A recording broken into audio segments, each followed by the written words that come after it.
سارا زور لگا ہوا ہے کہ جی کسی نہ کسی طرح عمران خان اور تحریک انصاف کو ختم کرنا ہے. اور ہو کیا رہا ہے کہ مظلوم ہم، یعنی سائفر کے اندر گورنمنٹ میری جاتی ہے اور کیس ہی میرے پر ہو جاتا ہے. 9 مئی کو سپریم کورٹ کہتا ہے کہ غیر آئینی اور غیر قانونی طور پہ مجھے ایک مجرم کی طرح اٹھایا گیا، لیکن میرے اوپر 30 کیس ہو جاتے ہیں. اس کے علاوہ جن لوگوں کو گولیاں ماری سیدھی لوگوں کو گولیاں ماری، نہتے لوگوں کو، پروٹیسٹرز کو، انہی کے اوپر کیس کر دیا.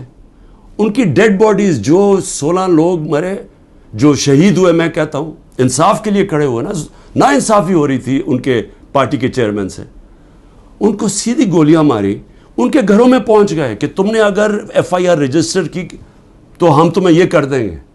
وہی جو ضلع شاہ کے گھر پہنچ گئے. جب اس کو قتل کیا گیا تو پولیس کسٹڈی میں اس کو قتل کیا گیا، میرے اوپر 302 قتل کا پرچہ کر دیا. اور پھر اس کے ماں باپ کے پاس پہنچ گئے کہ آپ نے دیکھیں اس کی بات نہیں کرنی، اور ان کو چپ کرا دیا. تو پہلے لوگوں کے اوپر ظلم کرتے ہیں، پھر انہی کے اوپر کیسز کر دیتے ہیں.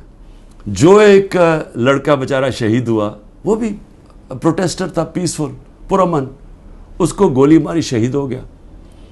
اس کے قتل کا کیس اعجاز چودھری اور میاں محمود رشید کے اوپر ڈال دیا.